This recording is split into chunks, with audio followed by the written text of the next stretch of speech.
السلام علیکم ورحمۃ اللہ وبرکاتہ۔ وعلیکم السلام۔ اللہ تبارک و تعالیٰ کا ارشاد ہے، یا ایھا الذین آمنوا کتب علیکم الصیام کما کتب علی الذین من قبلکم لعلکم تتقون۔ صدق اللہ وصدق رسوله النبی الکریم ونحن علی ذلک لمن الشاہدین والشاکرین۔ اما بعد، ان اللہ ملائکتہ یصلون علی النبی یا ایھا الذین آمنوا صلوا علیہ وسلموا تسلیما۔ اللہم صلی علی سیدنا مولانا محمد وعلی آلہ وصحبہ افضل صلواتک بعدد معلوماتک وبارک وسلم۔ اللہم صلی وسلم علی النبی الامی وعلیہ۔ اللہم صلی علی سیدنا مولانا محمد معدن الجود والکرم وعلیہ وصحبہ وسلم تسلیما کثیرا کثیرا۔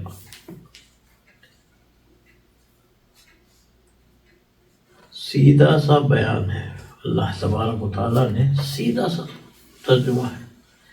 یا ایھا الذین آمنوا، خطاب ہے ایمان والوں سے، اے ایمان والوں۔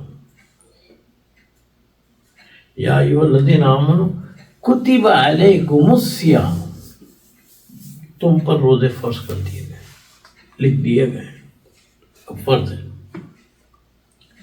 کما کتب علی الذین من قبلکم، یہ ایسے ہی ہے جیسے پچھلی امتوں پر ہم نے فرض کیے تھے۔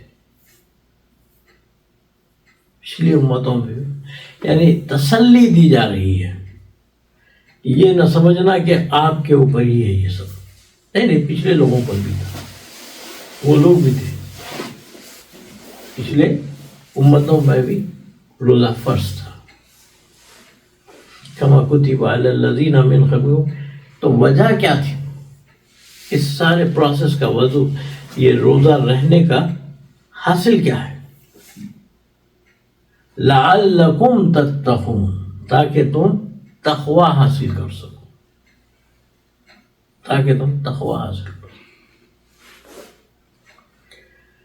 تو اللہ تبارک و تعالی بندوں کے اوپر اس قدر مہربان ہے، اس قدر مہربان ہے کہ بتا بھی رہے ہیں کہ دیکھو تقوی کی کتنی اہمیت ہے، اور ہمارے نزدیک بڑا اجر ہے اس کا۔ جب تم تقوی حاصل کر لو گے تو پھر دیکھو کیا اللہ کی سب سے پسندیدہ چیز ہے کہ بندے کے آگے سب کچھ رکھا ہوا ہے۔ روزے میں ہوتا کیا ہے؟ روزے میں ہوتا کیا ہے؟ بندے کے سامنے ہر چیز رہتی ہے، مگر ایک خیال رہتا ہے کہ اللہ دیکھ رہا ہے، نہیں، حتیٰ کہ وضو کرتے ہیں تو بھی احتیاط ہوتی ہے کہ کہیں حلق میں پانی کا خطرہ نہ چلے جائے، اتنی احتیاط کرتے ہیں۔ کیوں؟ کہ اللہ ناراض ہو جائے گا۔ ایک لڑکا تھا، اس نے اپنے ہاتھ پہ لکھا لیا تھا، میں روزے سے ہوں، میں روزہ ہوں، لکھوا لیا ہاتھ پہ، سیدھے ہاتھ پہ۔ تو ساتھ کے بچے مذاق اڑانے لگے، یہ دیکھو یہ کیا کام کیا اس نے، کہ ہم نہیں ہے روزہ، وہ بھی نہیں ہے، یہ بھی نہیں۔ اب یہ خاموش رہتا تھا، اور اس کے بعد بھی جب مدرسے میں پہنچے تو ساتھ کے بچوں نے جو ہے نا آخر میں ٹیچر سے شکایت ہی کر دی کہ اس نے جو ہے نا لکھا دیا۔ تو ٹیچر نے کہا اچھا بھائی کھڑے ہو جاؤ، کھڑے ہو گئے۔ تو بولے یہ کیا ہے، کیوں لکھوا لیے تم، کیا ہے یہ؟ سبھی تو رہتے ہیں نا، تم کیوں لکھوا دی؟ تو بولا بات ایسی نہیں ہے، بات ایسی نہیں ہے، بات یہ ہے کہ صبح میں غلطی سے پانی پی لیا تھا، تو پھر غلطی نہیں ہونا اس لیے میں لکھوا لیا یہ سیدھے ہاتھ پہ، تاکہ میرا ہاتھ جو ہے سو جیسے ہی میری نظر پڑے گی تو مجھے یاد آ جائے گا۔ حالانکہ بات تو یہ ہے کہ پہلے تو ایک کم عمری ہے، اور دوسرے جو ہے سو بھول چوک تو اللہ نے معاف کر رکھا ہے۔ اگر کوئی بھولے سے کھا بھی لے یا پی بھی لے تب معاف ہے۔ آکے ایک شخص نے کہا تھا یا رسول اللہ میرے سے غلطی سے ہو گیا، میں نے غلطی سے کھا لیا، تو آپ نے کہا کہ اللہ نے کھلایا تجھے، روزہ جاری رکھ۔ تو خوف خدا ہے دیکھو دل میں، اللہ نے اس کے لیے اہتمام کیا ہے۔ رمضان کے لیے اس نے کیا اہتمام کیا کہ جنت کے دروازے کھول دیے گئے، ساتوں آسمان کے دروازے کھولے، 2 احادیث ہے، اور جہنم کے دروازے بند کر دیے گئے، اور روزانہ بے انتہا نمبر اللہ بخشتے ہیں، جہنم سے آزادی دیتے ہیں ایسے لوگ جو مستحق تھے، ان کو نکال دیتے ہیں، بخشش ہوتی ہے، ہر دن ہوتی ہے۔ پتہ چلا کہ یہ مہینہ اللہ کی رحمتوں کی بارش کا مہینہ، اللہ کی رحمت تو برستی ہی ہے، ایک وقت ہوتا ہے قبول کرنے کا، اللہ دعا قبول کرنے کا ایک وقت ہوتا ہے۔ تو کسی نے کہا کہ نماز کے بعد یا جمعے کے ساتھ ہی، کسی نے کہا نہیں عصر و مغرب کے بعد، سارے احادیث میں بھی ہے، احادیث میں بھی ہے یہ باتیں کہ جو ہے نا عصر و مغرب کے بعد ہے، بعض احادیث میں کہ تہجد میں قبول ہوتی ہے، لیکن یہاں پر وقت کی قید بھی مٹا دی اللہ نے، وقت کی قید میں سارے پورے دن، پورے مہینے، ان سارا مہینہ اللہ کی رحمت برستی۔ اچھا، روزے فرض کب ہوئے؟ 2 ہجری میں فرض ہوئے، شعبان کی غالباً 10 تاریخ تھی جب فرض ہوئے روزے۔ نبی کریم صلی اللہ علیہ وسلم نے اپنی حیات مبارکہ میں 9 رمضان پائے، 9 رمضان پائے، 9 رمضان میں سے صرف 2 رمضان 30 کے تھے اور 7 رمضان 9 کے تھے،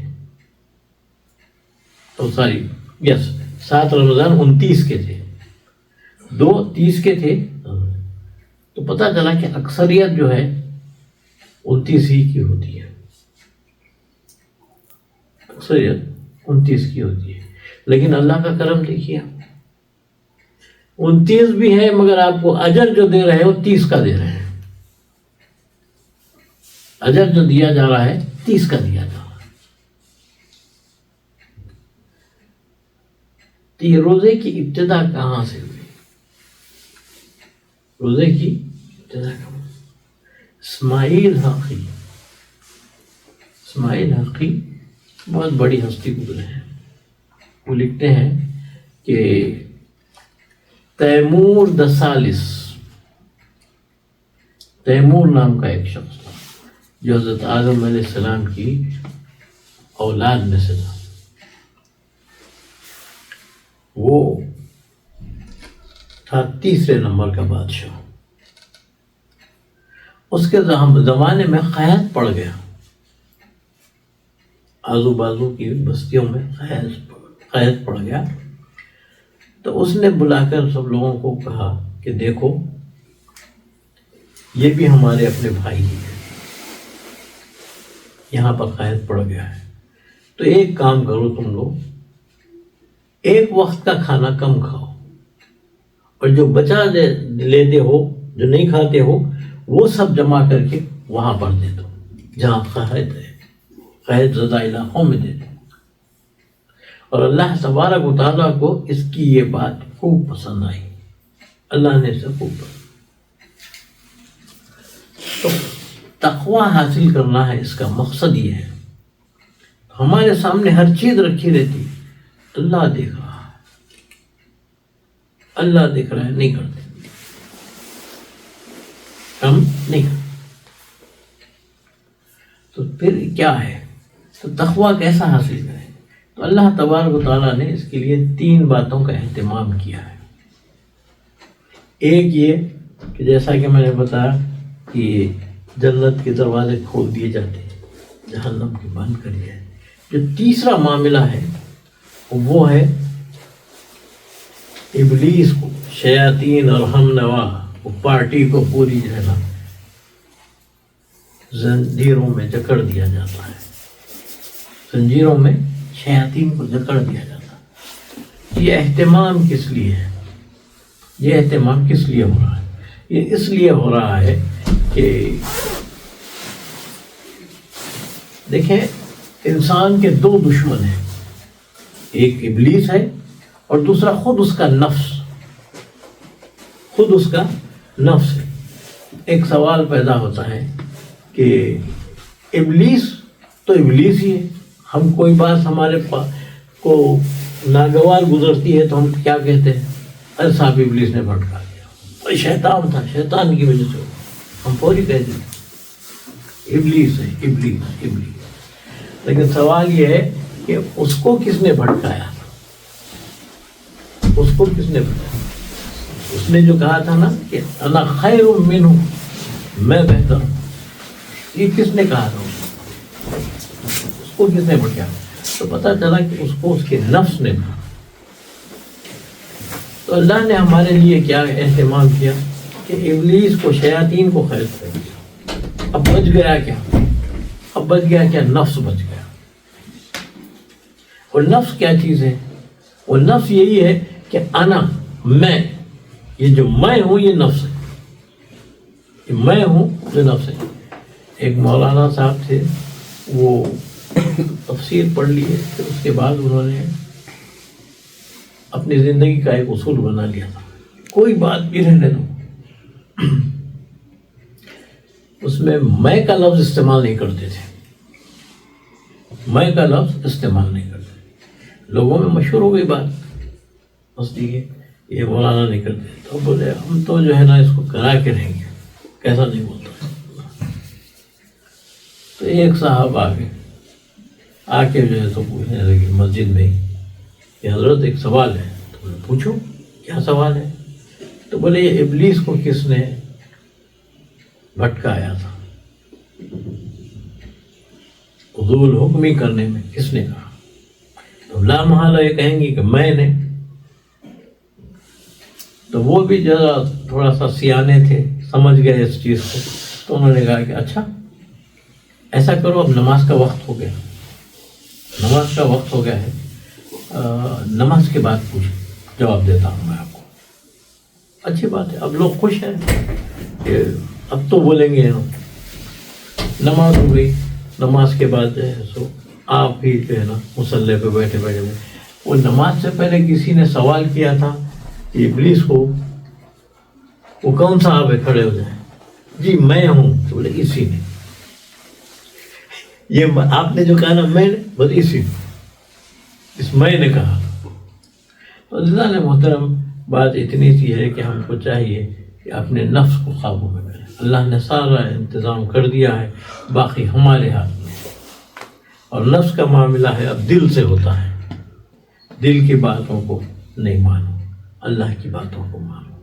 دل جو ہے نا بادشاہ ہے ہمارے جسم کا، اور یہ باقی سب جو ہے نا اس کے ہتھیار ہیں، زبان، آنکھ، ناک، کان، ہاتھ، پیر، سب ہمارے، یہ ہمارے سب اس کے ہتھیار ہیں۔ فرمایا نبی کریم صلی اللہ علیہ وسلم نے کہ دیکھو آنکھ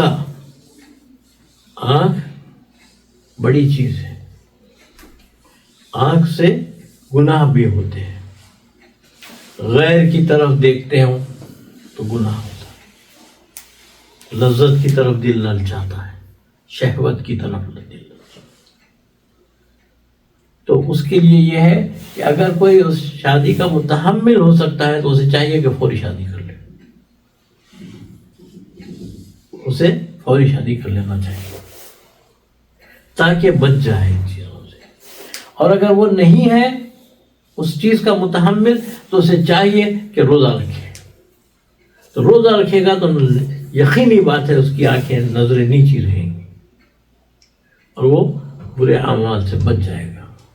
تو عزیزان محترم، وما علینا الا البلاغ، میں اسی پر اپنی بات ختم کرتا ہوں۔ یا ایھا الذین آمنوا کتب علیکم الصیام کما کتب علی الذین من قبلکم لعلکم تتقون۔